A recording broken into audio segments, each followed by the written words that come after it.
মধ্যরাতে রণক্ষেত্র নীলক্ষেত, 7 কলেজ ও ঢাবি শিক্ষার্থীদের ধাওয়া পাল্টা ধাওয়া, ঢাকা অচলের ডাক কলেজ শিক্ষার্থীদের। রাজধানী থেকে সাবেক ত্রাণ প্রতিমন্ত্রী এনামুর রহমান গ্রেপ্তার, মামলার আসামি ও অবৈধ সম্পদ অর্জনের অভিযোগ। লাইসেন্সবিহীন অটোরিকশার দাপটে অতিষ্ঠ নগরবাসী, দ্রুত লাগাম না টানলে দুর্ঘটনার ঝুঁকি বাড়বে সড়কে। যাত্রাবাড়ির অধিকাংশ খাল দখল ও ভরাট, বাড়ছে রোগবালাই, একে অন্যের উপর দোষ চাপাচ্ছে ওয়াসা ও সিটি কর্পোরেশন।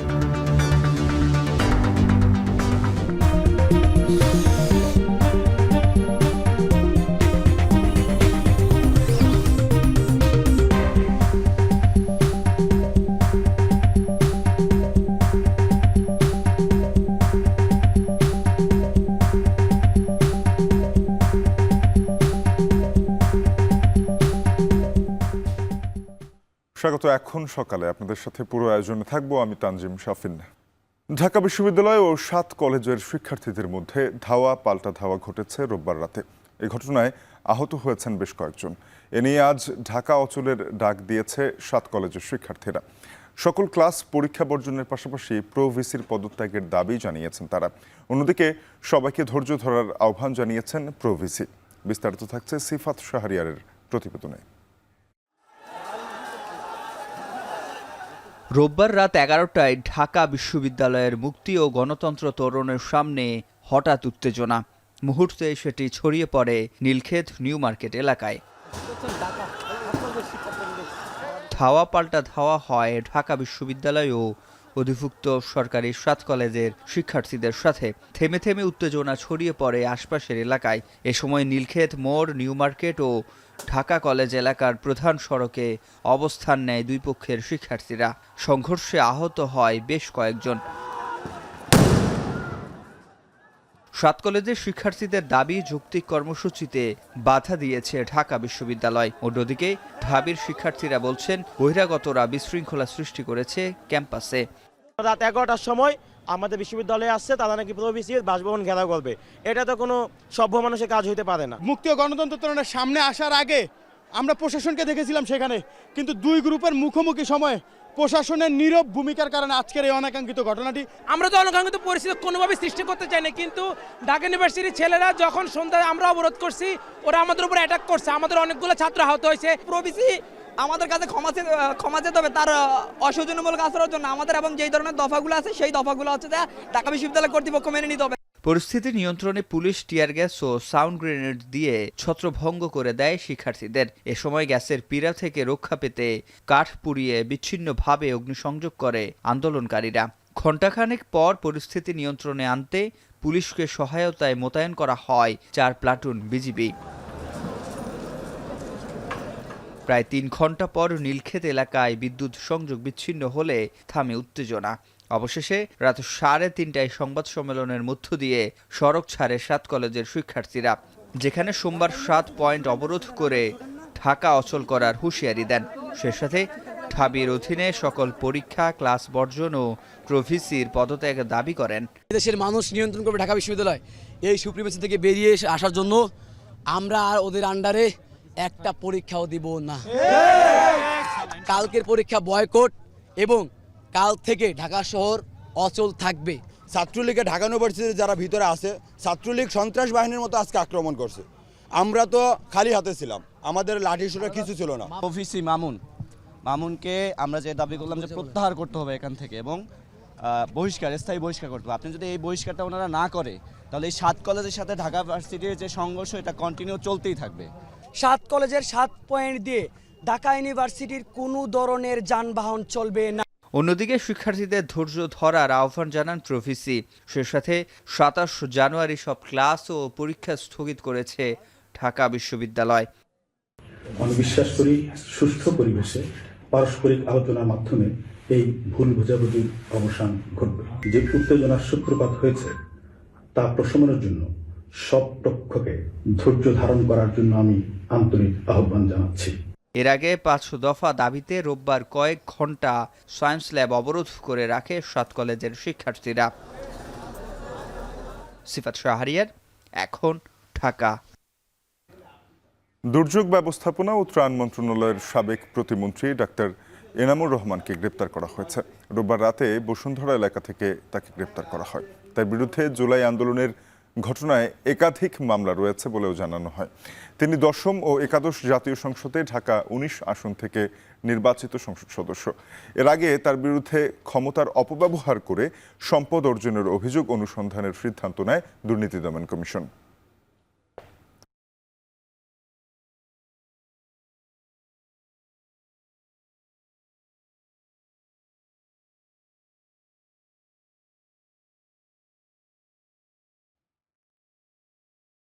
রাজধানীর সড়কে বেপরোয়া উঠেছে ব্যাটারি চালিত অটোরিকশা। ৩০ থেকে ৪০ কিলোমিটার গতিতে চলতে সক্ষম এই অটোরিকশা নগরীর সড়ককে অকার্যকর করে তুলছে, সৃষ্টি করছে যানজট। সব মিলিয়ে লাইসেন্সবিহীন এসব অবৈধ বাহনের দাপটে অতিষ্ঠ নগরবাসী। বিশেষজ্ঞরা বলছেন, দ্রুত লাগাম টানা না গেলে সড়কে দুর্ঘটনার ঝুঁকি আরও বাড়বে। বিস্তারিত সানি মৃধার প্রতিবেদনে।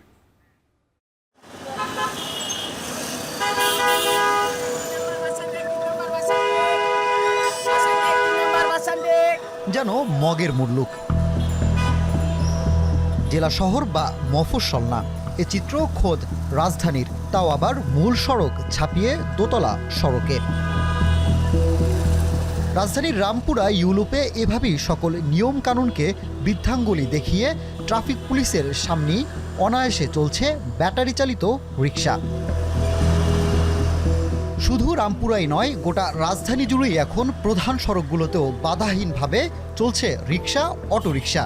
নেই লেনের বালাই, আর গতিতেও বড্ড বেপরোয়া, আর এতে অহরহ ঘটছে দুর্ঘটনা। পার হয়েছি, হুট করে একটা অটো সামনে দিয়ে ঢুকে গেল, কিন্তু একটা রিক্সা, পায়ে চালিত রিক্সাটা ওভাবে ঢোকেও না, আর ওর সামনে একটা যাত্রী বা একটা পথচারী পড়লেও ওটা অত ডিস্টার্ব মনে হয় না। বেশিরভাগ অ্যাক্সিডেন্টগুলো অটো রিক্সার জন্যই হয়, আর ওদের যে ব্যবহার, ওদের সাথে তো কেউই পারে না। তখন দেখা যাচ্ছে আমি যাচ্ছি, পাশ থেকে হঠাৎ করে একটা আসলো, আমি পড়ে গেলাম।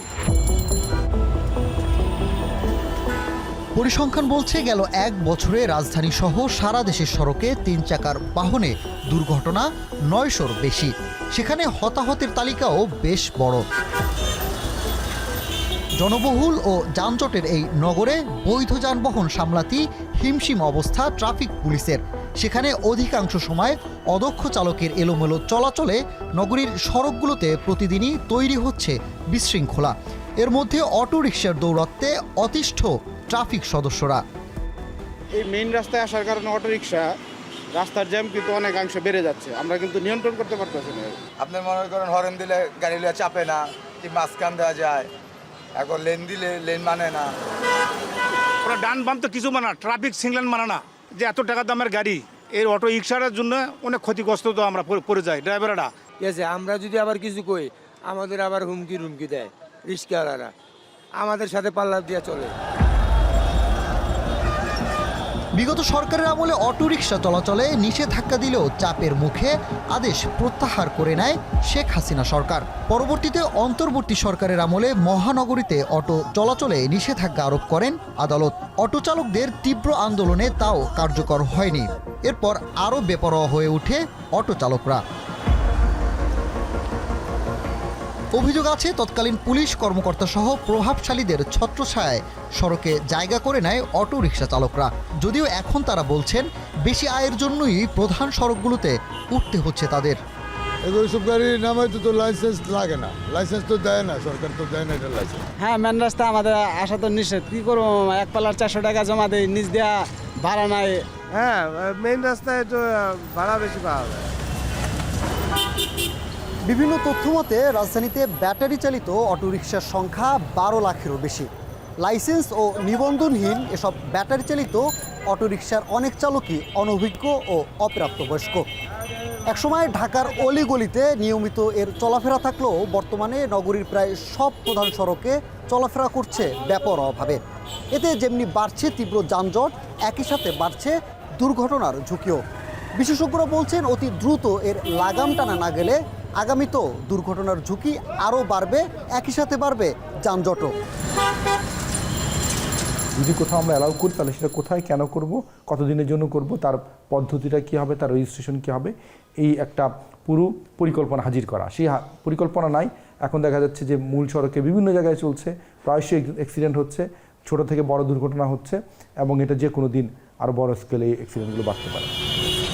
নানা সীমাবদ্ধতার কারণে শুধুমাত্র আইন শৃঙ্খলা রক্ষাকারী বাহিনীর তৎপরতায় অটোরিকশা নিয়ন্ত্রণে আনা সম্ভব না বলে দাবি করেন পুলিশের এই কর্তা। এই ক্ষেত্রে দেখা যাচ্ছে যে ওরা আইন মানতে চায় না এবং আইন আসলে অনেকে জানেও না। সবাই নিয়ে বসে একটা বাস্তব ভিত্তিক একটা সিদ্ধান্তে আসলে আমার ধারণা এই সমস্যাটা দ্রুতই সমাধান হয়ে যাবে। ঝুঁকিপ্রবণ বাহন বন্ধে বিভিন্ন সময়ে নানা উদ্যোগ নিয়েছে সরকার, কিন্তু কার্যকর হয়নি কোনো কিছুই। তাই নগরবাসীর চাওয়া নিরাপত্তার জন্য হলেও অন্তত প্রধান সড়কে অটো বন্ধে কঠিন পদক্ষেপ নেওয়া হোক দ্রুতই। সানিম রিধা, এখন, ঢাকা। নগরীর যাত্রাবাড়ির গোলাপবাগ, সুতি ও গোপীবাগ খাল অনেকাংশ দখল ও ভরাট হওয়ায় এসব পাড়া মহল্লার ড্রেনে জমে থাকা পানি সহজে নিষ্কাশন হচ্ছে না। এ কারণে দক্ষিণ সিটির 39 ও 40 নম্বর ওয়ার্ডের কিছু সংখ্যক সড়ক, বাসাবাড়ি ময়লা দুর্গন্ধযুক্ত পানিতে তলিয়ে রয়েছে। বাসিন্দারা বলছেন এতে রোগবালাই ও মশার প্রকোপ বেড়েছে। আর ঢাকা ওয়াসা ও দক্ষিণ সিটি কর্পোরেশন একে অন্যের উপরে দায় চাপাচ্ছে। বিস্তারিত থাকছে জাবেদ আব্দুল্লাহর প্রতিবেদনে। গত বছরের জুন থেকে অক্টোবর পর্যন্ত চলা বর্ষা মৌসুমের চিত্র এটি। এ সময় মৌসুমী বায়ুর প্রভাবে প্রচুর বৃষ্টি হয়। সহজে খাল নালায় সড়কের জমে থাকা পানি নামতে পারে না, তৈরি হয় জলাবদ্ধতার। Toynbee circular road, RK mission, Abhay Das, KM Das lane, Gopibag, Ramakrishna mission সহ বেশ কিছু এলাকার বাসিন্দাদের কাছে ভোগান্তির এই চিত্র বেশ পরিচিত। নতুন বছরের শুরুতে এসব এলাকায় গিয়ে দেখা মিলল খানাখন্দের। আর নির্মাণ উপকরণ পড়ে ভরে আছে ড্রেন, সুয়ারেজের লাইন বন্ধ, অতিরিক্ত আবর্জনায়। এর মধ্যে বসবাস নাগরিকের। টিকাতুলির অবস্থা দেখে মনে হবে আলোর নিচেই অন্ধকার। এ কারণে বাসিন্দারা পড়েছেন বিপাকে, বাড়ছে রোগবালাই ও মশার উপদ্রব। প্রত্যেকটা সুয়ারেজ লাইনের মুখটা বন্ধ হয়ে গেছে মেইন রাস্তা থেকে, যার কারণে পানিগুলো ব্লকড হয়ে যায়। এলাকার যেই বাসার যে পানির ট্যাঙ্কি আছে, পানির ট্যাঙ্কিগুলোতে সুয়ারেজে পানি ঢুকে গেছে। বৃষ্টি হলে মনে হয় নৌকা চলার মতো পানি হয়। বাসিন্দারা বলছেন গত বছরের চেয়ে এবছর ড্রেনের ব্যবস্থার তেমন উন্নতি হয়নি। ওয়াসা ও সিটি কর্পোরেশন একে অপরের উপর দায় চাপাচ্ছেন, যে কারণে ভোগান্তি থেকে রেহাই মিলছে না। কাস্টমার তো ঢুকেই না, পানির মধ্যে ময়লার মধ্যে কি কাস্টমার ঢুকেনি। পানি আমরা মেশিন লাগা কদিন চেষ্টা করলাম পানি ফেলানোর, মেন রোডে জাম, যার জন্য পানি ওই মেশিন আনার পর টাকা দিয়ে থেকে কাজ হয় না। এখন শীতকাল, টিকাতলির এই সড়কে যে পানি জমে আছে তা বৃষ্টির নয়, দূরের ওই ড্রেনে ময়লা আবর্জনা, পলিথিন, প্লাস্টিক সহ কঠিন বর্জ্যে ভরাট হয়ে আছে, যে কারণে এই এলাকার বাসাবাড়ির ব্যবহৃত পানি খুব সহজে নেমে যেতে পারছে না। আর এজন্যই এই এলাকার বাসিন্দা ও পথচারীরা পড়েছে বাড়তি ভোগান্তিতে। বিশেষজ্ঞরা বলছে এই এলাকার আশেপাশের খাল, জলাধার, ডোবানালা খনন করা না গেলে আসছে বর্ষায় এই ভোগান্তি আরও বাড়বে। এদিকে নগর পরিকল্পনাবিদ বলছেন সিটি কর্পোরেশন ও সেবা সংস্থাগুলো বড় প্রকল্প নিয়ে না ভেবে খালের আন্তঃসংযোগ বাড়ালে ভোগান্তি কমবে। শিরা উপশিরার মতো খালগুলো যেগুলো বৃষ্টির পানি সরিয়ে যেত, সবগুলোকে আমরা সরকারি বেসরকারি পর্যায়ে আমরা একদম গলা টিপে মেরে ফেলেছি। তাহলে এই যে গলা টিপে মেরে ফেললাম, এখন মেরে ফেলে আমরা কি করছি, হাজার লক্ষ কোটি টাকা ড্রেনেজ প্রকল্প নিয়ে আসছি। প্রকল্প ভিত্তিক তো সমাধান হবে না। এখন আমাদের প্রতিটি খাল যা আছে তার প্রতিটা ইঞ্চি রক্ষা করতে হবে, আর তাদের মধ্যে আন্তঃসংযোগ যতটুকু বাড়ানো যায়, কারণ অনেক খাল আছে ইতিমধ্যে একদম ধ্বংস হয়ে গেছে, সেটা হয়তো রিস্টোর করা যাবে না। আর ঢাকা দক্ষিণ সিটির প্রধান বর্জ্য ব্যবস্থাপনা কর্মকর্তা বলছেন 13টি খাল খননের কাজ চলছে। তিনি বলেন বর্ষার আগেই ড্রেনের ডিপ ক্লিনিংয়ের কাজ শেষ হবে। ডিএনডির যে খালগুলো আছে 12-13টা খাল আছে, বর্ষাকালের আগে আমরা প্রতি বছরই যে ক্লিনিংটা করা হয় ড্রেনেজ সিস্টেম, ওইটার আমরা অলরেডি টেন্ডার প্রক্রিয়া শেষ হয়ে গেছে এবং আমার লোক সেই পর্যন্ত কন্ট্রাক্টরকে বিল আমি থাকা অবস্থা আমি সাইন করব না যদি স্যাটিসফ্যাক্টরি ওয়েতে কাজগুলি না করে। এইবার ঢাকা দক্ষিণ সিটি কর্পোরেশনে খোলা ড্রেন রয়েছে 466.43 কিলোমিটার, আর পাইপ ড্রেন রয়েছে 715.73 কিলোমিটার। জাবেদ আব্দুল্লাহ, এখন, ঢাকা। মাঘের তীব্র শীতের দাপটে কাবু দিনাজপুরের জনজীবন। শীতের প্রকোপে কাজ না থাকায় বিপাকে শ্রমজীবীরা, কর্মহীনতায় বাড়ছে ঋণের বোঝা। সরকারি সহযোগিতার দাবির পর শুকনো খাবার সহ সব ধরনের সহযোগিতার আশ্বাস উপজেলা প্রশাসনের। সোহেল রানার প্রতিবেদন। প্রভাত হলেও সূর্যের দেখা নেই, চারপাশে কুয়াশাচ্ছন্ন পরিবেশ। এমন সকালে গ্রাম থেকে 6 কিলোমিটার হেঁটে কাজের সন্ধানে হিলিতে এসেছেন সাজ্জাদ হোসেন। শুধু সাজ্জাদ নন, এমন শত শত দিনমজুর প্রতিদিন কাজের অপেক্ষায় সময় কাটান অনেক বেলা। তবে কনকনে শীত আর ঘন কুয়াশার কারণে কাজ না পেয়ে খালি হাতে ফিরতে হচ্ছে অনেককেই। সংসার চালাতে হিমশিম খেতে হচ্ছে পরিবারগুলোকে। এ অবস্থায় শীতবস্ত্রের পাশাপাশি শুকনো খাবার ও আর্থিক সহযোগিতা চান তারা। খুব কষ্টের ভিতরে আসি, কাজ আমরা করে খাই। এই 50 বছর মনে হলে হিলি থেকে চাপলে দেওয়া, এভাবে চলো না চলা। শীতের কাপড় টাপড় নেই, কম্বল নেই, গদি নেই, কিছু নেই। সমস্যা হচ্ছে তো এখন হলে কি হবে, মানুষের ধার দূর করে নিয়ে আসে কি আছে। হাঁটতে হাঁটতে হাঁটতে হিলি 10 মিনিট আগে 1.5 ঘন্টা 2 ঘন্টা সময় লাগে। আমার কাজের সন্ধানে আসি, গরিব মানুষ, কাজ না করলেও ভাত হয় না। শীতের জ্বালায় কাজ কোনোদিন হয় কোনোদিন হয় না, কাজ না করলেও চলে না, কাজ কর্ম করে খেতে হয়। উপজেলা প্রশাসন বলছে দিনমজুর ও নিম্ন আয়ের মানুষদের তালিকা করে সব ধরনের সহযোগিতা দেয়া হবে। কিছু মানুষ আছে যারা সমস্যার মধ্যে পড়েছে, সেক্ষেত্রে আমরা এই সহযোগিতাগুলো করে থাকি। দুস্থদের জন্য সমাজসেবা সমাজ কল্যাণ পরিষদ থেকে একটা সহযোগিতা দেওয়া হয়, সেটার বরাদ্দ শেষ হয়ে গিয়েছে। যদি বরাদ্দ আসে তখন আমরা আবার তাদেরকে সহযোগিতা দেওয়ার চেষ্টা করব। সরকারি সহযোগিতা পেলে এই শীতের তীব্রতা থেকে দিনমজুর পরিবারগুলো কিছুটা রক্ষা পাবে, তাই দ্রুত পদক্ষেপের আশা তাদের। এখন হিলি। সপ্তাহের ব্যবধানে চড়া মুরগির বাজার। কেজিতে 30 টাকা পর্যন্ত বেড়েছে দেশি মুরগির দর। এছাড়া কেজি প্রতি 20 টাকা বাড়তি বিক্রি হচ্ছে ব্রয়লার মুরগি। তবে ক্রেতাদের কিছুটা স্বস্তি মিলছে মাছের বাজারে। প্রকারভেদে কেজিতে মাছের দাম কমেছে 10 থেকে 20 টাকা পর্যন্ত। এ বিষয়ে আরও জানাতে শেরপুর থেকে যুক্ত হয়েছেন সহকর্মী জাহিদুল খান সৌরভ এবং সুনামগঞ্জে আছেন লিপসন আহমেদ। শুরুতেই শেরপুরে যাব। সৌরভ, জানাবেন যে মুরগির দাম বাড়ার কারণ হিসেবে ব্যবসায়ীরা কি জানাচ্ছেন?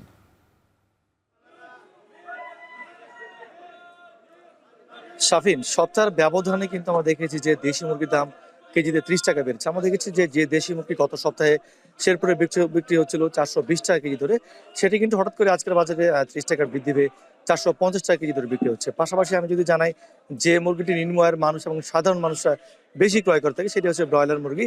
সেটি তো আমরা দেখেছি গত সপ্তাহে বিক্রি হচ্ছিল 170 টাকা কেজি ধরে, আজকের বাজারে কিন্তু সেটি 20 টাকা বৃদ্ধি পেয়ে 190 টাকা কেজি দরে বিক্রি হচ্ছে। তবে কিছুটা স্বস্তি রয়েছে সোনালী ব্রাউন মুরগি এবং পাকিস্তানি যে কক নয় পরিচিত সেই মুরগির বাজারে। আমি যদি ব্রাউন মুরগির আজকের বাজার দরটি জানা, সেটি হচ্ছে আজকের বাজারে সোনালী ব্রাউন মুরগি বিক্রি হচ্ছে স্থিতিশীল থেকে 290 থেকে 300 টাকা কেজি ধরে। পাশাপাশি পাকিস্তানি কক নামে যে পরিচিত মুরগিটি, সেটিও কিন্তু স্থিতিশীল থেকে 290 থেকে 300 টাকা কেজি ধরে বিক্রি হচ্ছে।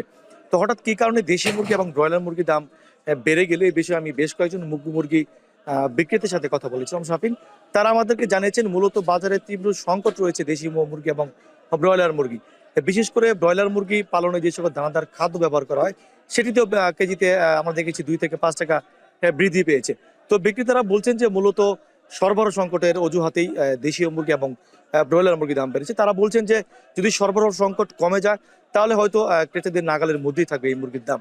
তো এই বিষয়ে আমি বেশ কয়েকজন ক্রেতার সাথে কথা বলেছেন। ক্রেতারা আমাদেরকে জানিয়েছেন যে নিত্য দিনের যে খাদ্য তালিকা রয়েছে এবং পুষ্টির চাহিদা পূরণে কিন্তু মুরগি এবং অন্যান্য যে উপাদান রয়েছে সেটি কিন্তু অপরিহার্য।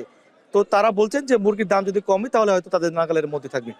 তো এই মুহূর্তে আমরা চলে যাচ্ছি আমাদের আরেক সহকর্মী সুনামগঞ্জে রয়েছেন লিপসন জানাবেন যে মাছের দরদাম কেমন এবং ক্রেতা বিক্রেতারা কি বলছেন।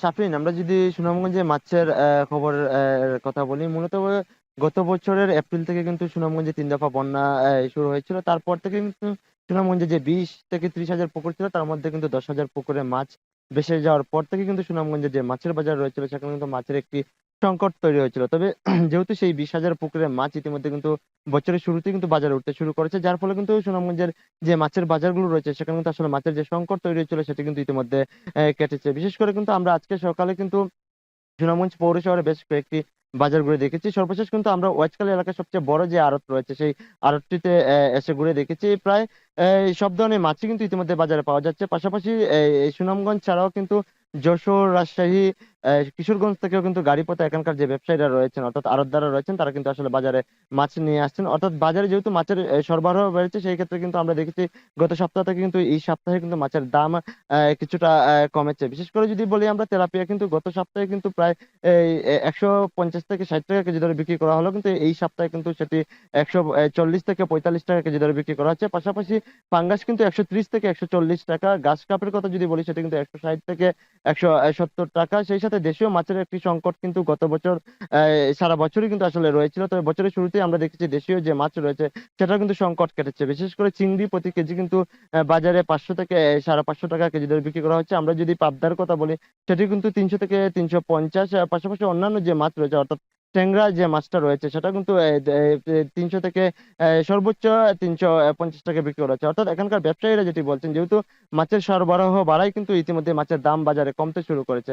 তবে এখানকার ক্রেতারা যেটি বলছেন যেহেতু 2024 সালে কিন্তু পুরো বছরটাই তাদেরকে মাছের সংকটে আসলে ভুগতে হয়েছে, তবে যেহেতু জানুয়ারি মাস থেকেই মাছের সরবরাহ বাড়ায়, মাছের দাম কমেছে, এতে কিন্তু তারা কিছুটা স্বস্তিতে ফিরেছেন। শাফিন।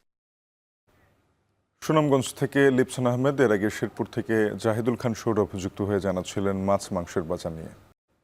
কুমিল্লায় ধান সংকটে রাইস মিলগুলো থেকে কমে গেছে চালের সরবরাহ, ফলে খুচরা বাজারে চালের সংকটে দাম বাড়ছে। মিল মালিকরা বলছেন ধানের দাম বাড়তি, ফলে বাধ্য হয়ে অনেকেই বন্ধ রেখেছেন কারখানা। বিস্তারিত থাকছে খালেদ সাইফুল্লাহর রিপোর্টে, ক্যামেরায় ছিলেন কামরুল হাসান। আমনের ভরা মৌসুমে কুমিল্লার বুড়িচং এলাকায় আগে শ্রমিকের হাকডাক ছিল অর্ধশতাধিক রাইস মিলে, কিন্তু এবছর সে চিত্র পাল্টে গেছে। ধান সংগ্রহ করতে না পারায় বন্ধ হয়েছে অনেকগুলো মিল, বেকার হয়ে পড়েছেন হাজারের বেশি শ্রমিক। 24-এর ভয়াবহ বন্যার পর কুমিল্লা, ফেনী এবং লক্ষ্মীপুরে ধানের আবাদ ও উৎপাদন লক্ষ্যমাত্রা অর্জিত হয়নি, ফলে মিল মালিকরা বাড়তি দামে ধান কিনছেন সিলেট, হবিগঞ্জ সহ বিভিন্ন জেলা থেকে। মন প্রতি 1300 টাকা নির্ধারিত থাকলেও সেই দামে ধান পাচ্ছেন না মিল মালিকরা। চালের দাম কম, ধানের দাম বেশি, এই কারণে মালিক মিল চালাইতে পারতেছে না। আজকে 15 দিন মনে করেন এই মিল বন্ধ, কারণ একটা টায়ারে মনে করেন মাল দানটা ভাঙলে আপনার প্রায় ঘাটতিটা 1 লক্ষ টাকার মতন আসে। তাহলে মাহাজন কারিগরের বেতন দিয়া পুষাইতে পারতেছে না ধানের ক্রাইসিসের জন্য। 400 মনের মধ্যে আমরা 4-5 দিন ঘুরে একটা মিলাইতে আমরা খুব কষ্ট হয়ে যায়, আমরা চলতো আমরা খুব কষ্ট হয়ে যায়। চাহিদা মতো ধান সরবরাহ না হওয়ায় কুমিল্লার অর্ধশতাধিক মিল মালিকরা পড়েছেন বিপাকে। 800 মন কিংবা 400 মনের ড্রায়ারে ধান জোগাড় করতেই হিমশিম খেতে হচ্ছে তাদের।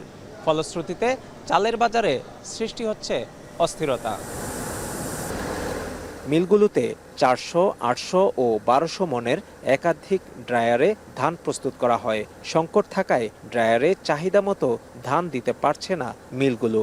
ধানটা সংগ্রহ করা বড় কঠিন, কারণ দেশে ধান পাওয়া যাইতেছে না। একমাত্র হচ্ছে ধানের সংকটের কারণ আর ধানের বাজার বৃদ্ধির কারণে এই সমস্যাটা এখন আমরা দেখতেছি আর কি। এখন আমাদের মেল আপনার এই সপ্তাহে 2-3 দিন চলে না, এরকম অবস্থা আছে। আগস্টে নদী ভাঙন ও বন্যায় তলিয়ে যায় বিস্তীর্ণ ফসলের মাঠ। কুমিল্লায় প্রতি বছর লক্ষ্যমাত্রার থেকে বেশি ধান উৎপাদন হতো, কিন্তু চলতি বছরে প্রায় 32% জমি থেকে যায় অনাবাদি। ফেনীতে উৎপাদন লক্ষ্যমাত্রার 40% ধান উৎপাদন হয়েছে। রোপা আমনের যে আমাদের উৎপাদন লক্ষ্যমাত্রা ছিল, বন্যার কারণে আমাদের অনেক প্রায় 32%, 32% জমি কিন্তু চাষের আওতায় আসছে না। এই জন্য হয়তো আমাদের উৎপাদনের ক্ষেত্রে বা চাল ধান সরবরাহের ক্ষেত্রে একটু ঘাটতি লক্ষ্য করা যাচ্ছে। প্রায় 27,000 হেক্টর জমিতে ইতিমধ্যে ধান চাষ করেছি। বিভিন্নভাবে এটা পোষানো হয়েছে, তারপরেও আমাদের এবারের যে উৎপাদন এটা আমাদের লক্ষ্যমাত্রার 40%। এখন কৃষক তো স্বাভাবিক কারণে ক্ষতিগ্রস্ত। খুচরা বাজারে মিনিকেট 85 টাকা, 28, 59 টাকা ও মোটা গুটি চাল 52 টাকা কেজি দরে বিক্রি হচ্ছে। সরবরাহ কম থাকায় বাড়ছে চালের দাম। খালেদ সাইফুল্লাহ, এখন কুমিল্লা। দীর্ঘদিন সংস্কার না হওয়ায় ব্রাহ্মণবাড়িয়ার সরকারি কর্মচারীদের আবাসিক ভবনগুলোর অধিকাংশই ব্যবহার অনুপযোগী। অনেক ভবনে ফাটল ধরেছে, খসে পড়েছে পলেস্তরা।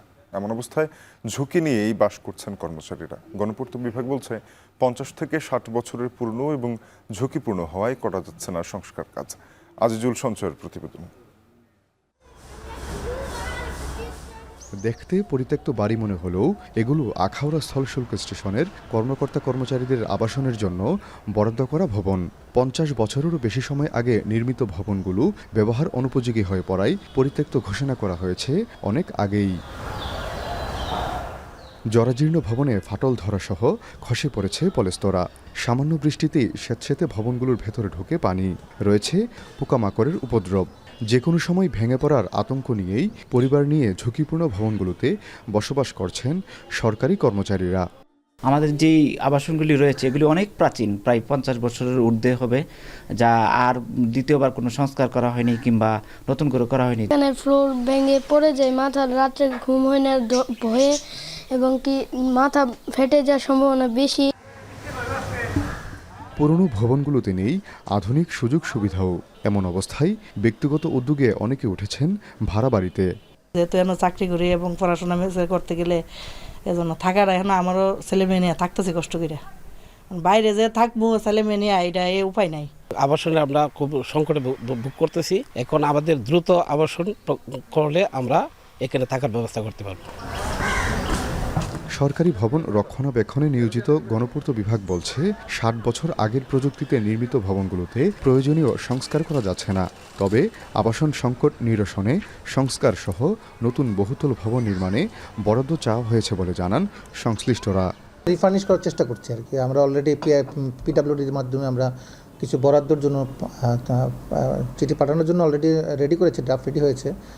আমরা হয়তো বা বরাদ্দ আসলে আমরা এটাকে একটু মেরামত করে বসবাসের উপযুক্ত করার চেষ্টা করবো আর কি। সীমিত বাজেটের মাধ্যমে এবং সামর্থ্যের মাধ্যমে আমরা চেষ্টা করে যাচ্ছি এই ভবনগুলো ব্যবহার রাখার জন্য। আর নতুনভাবে 3টি বহুতল ভবন, প্রায় 10 তলা ভবন নির্মাণের জন্য মন্ত্রণালয়ের প্রস্তাব পাঠানো আছে। এটা যদি আমাদের মনে হয় আমরা আশা করি যে আবাসন ব্যবস্থা অবশ্যই সে অনেকটাই লাভ হবে।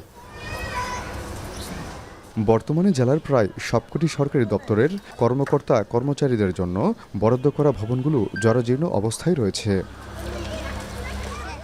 আজিজুল সঞ্চয়, এখন ব্রাহ্মণবাড়িয়া। সিলেট অঞ্চলে উৎপাদন হয় গোয়াল গাদ্দা শিম। প্রতি বছর এই শিমের উৎপাদন বাড়লেও নেই যথাযথ বিক্রির ব্যবস্থা, ফলে ক্ষতিগ্রস্ত হন চাষিরা। তবে কৃষি অধিদপ্তরের কর্মকর্তারা জানান, কৃষকের উৎপাদিত পণ্যের কথা মাথায় রেখে রপ্তানি সহায়ক পরিবেশ তৈরিতে গুরুত্ব দিচ্ছেন তারা। বিস্তারিত সন্দীপন শুভর প্রতিবেদনে ছবি তুলেছেন অনিল পাল।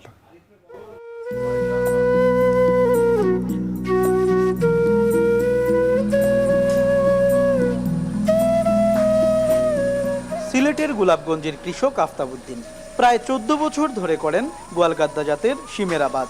এই বছর চাষ করেছেন 2 বিঘা জমিতে, যেখান থেকে প্রায় 6 লাখ টাকার শিম বিক্রির আশা তার। ভালো ফলন পাওয়ায় জেলার অন্য কৃষকরাও আগ্রহী হচ্ছেন শিম চাষে। সাধারণ শিমের চেয়ে গোয়ালগাদ্দা শিম আকারেও বেশ বড়। দেশের সীমানা পেরিয়ে বিদেশেও রয়েছে এর চাহিদা। তবে রাজনৈতিক অস্থিরতা সহ নানা কারণে এবার কমেছে রপ্তানি। প্রথমে বেচছি 15-20 কেজি, মনে করো 150 টাকা কেজি। 150 টাকা তো আরম্ভ হয়েছে বিক্রি। মনে করো এবছরও আমার বিক্রি আইব 80-90 হাজার।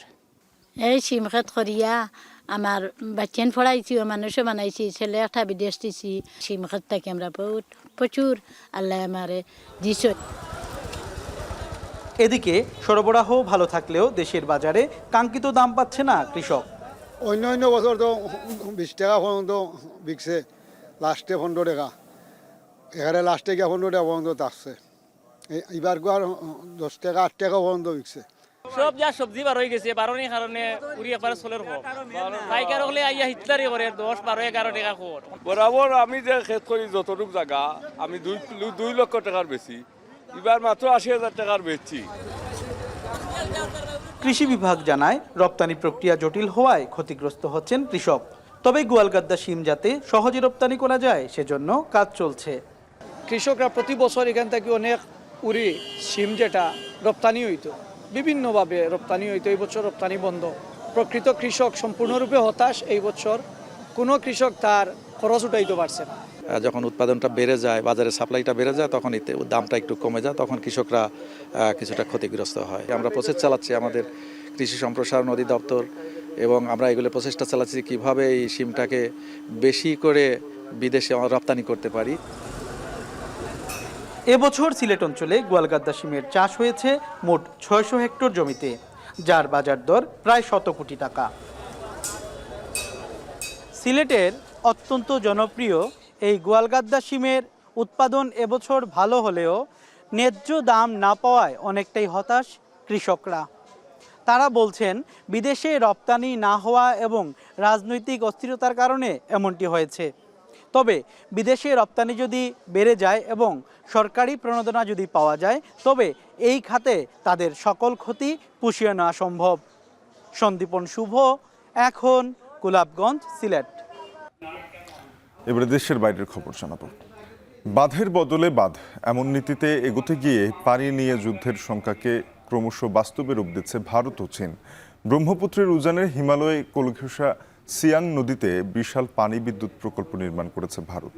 তিব্বতে প্রতিবেশী চীনের পরিকল্পিত বিশ্বের সবচেয়ে বড় বাঁধের বিরুদ্ধে রক্ষা কবচ হিসেবেই নয়াদিল্লি এই পদক্ষেপ নিয়েছে।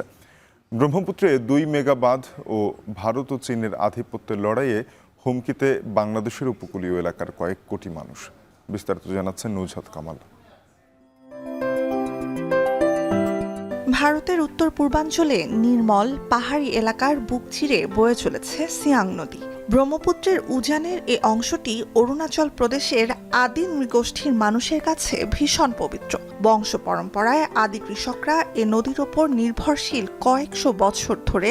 সিয়াং এর বুকে ভারতের বিশাল বাঁধ নির্মাণের পদক্ষেপে ঝুঁকিতে আদি নৃগোষ্ঠীর মানুষের জীবন জীবিকা। সিয়াং আপার মাল্টিপারপাস প্রজেক্টের সম্ভাব্য নির্মাণ ব্যয় $1,320 কোটি।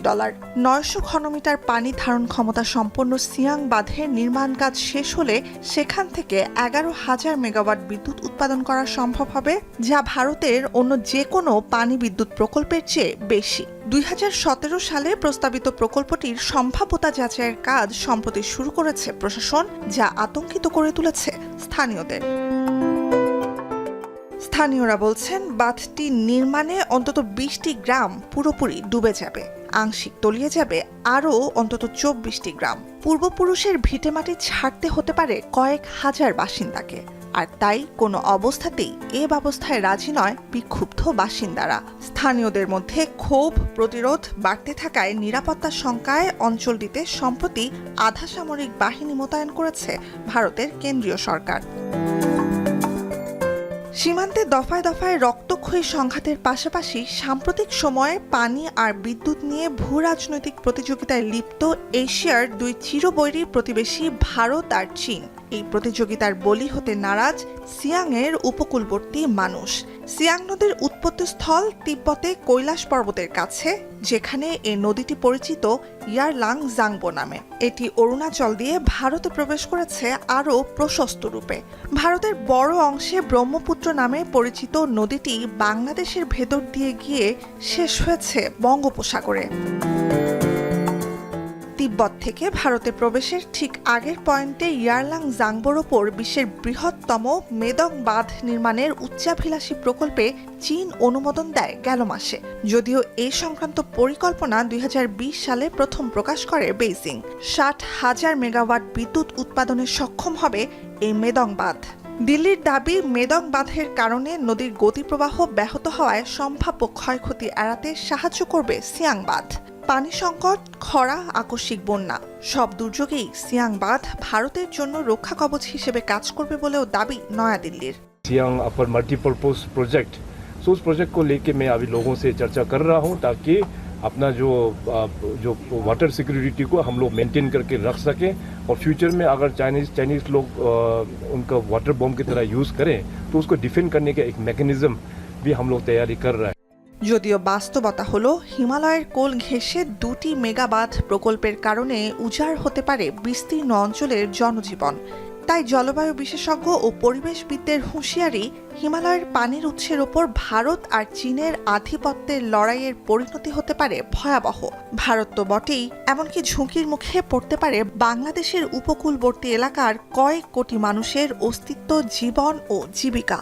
हमारा जो ब्रह्मपुत्र बोलो या अरुणाचल में जो सियांग बोलो, उसको काफ़ी सारा उसका जितने भी जो एरियाज है वहाँ पे पूरा इकोलॉजी पूरा चेंज हो जाएगा। ये एक बड़ा एक थ्रेट है।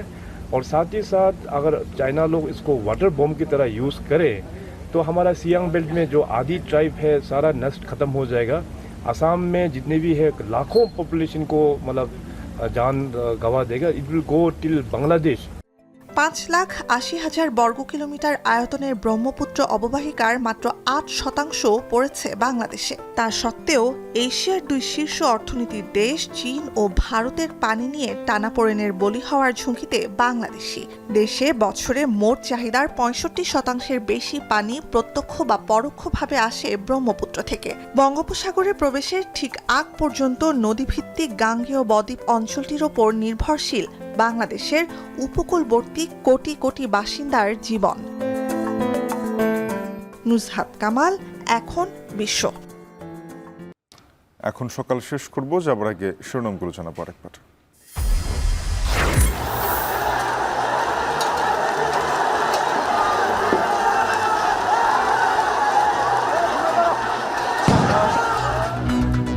মধ্যরাতের রণক্ষেত্র নীলক্ষেত, 7 কলেজ ও ঢাবি শিক্ষার্থীদের ধাওয়া পাল্টা ধাওয়া। ঢাকা অচলের ডাক কলেজ শিক্ষার্থীদের। রাজধানী থেকে সাবেক ত্রাণ প্রতিমন্ত্রী এনামুর রহমান গ্রেপ্তার, মামলার আসামি ও অবৈধ সম্পদ অর্জনের অভিযোগ। লাইসেন্সবিহীন অটোরিকশার দাপটে অতিষ্ঠ নগরবাসী, দ্রুত লাগাম না টানলে দুর্ঘটনার ঝুঁকি বাড়বে সড়কে। যাত্রাবাড়ির অধিকাংশ খাল দখল ও ভরাট, বাড়ছে রোগবালাই, একে অন্যের উপরে দায় চাপাচ্ছে ওয়াসা ও সিটি কর্পোরেশন। সামান্য বৃষ্টি হইলেই আমাদের এখানে ভোগান্তি অনেক বেশি হয়ে যায়।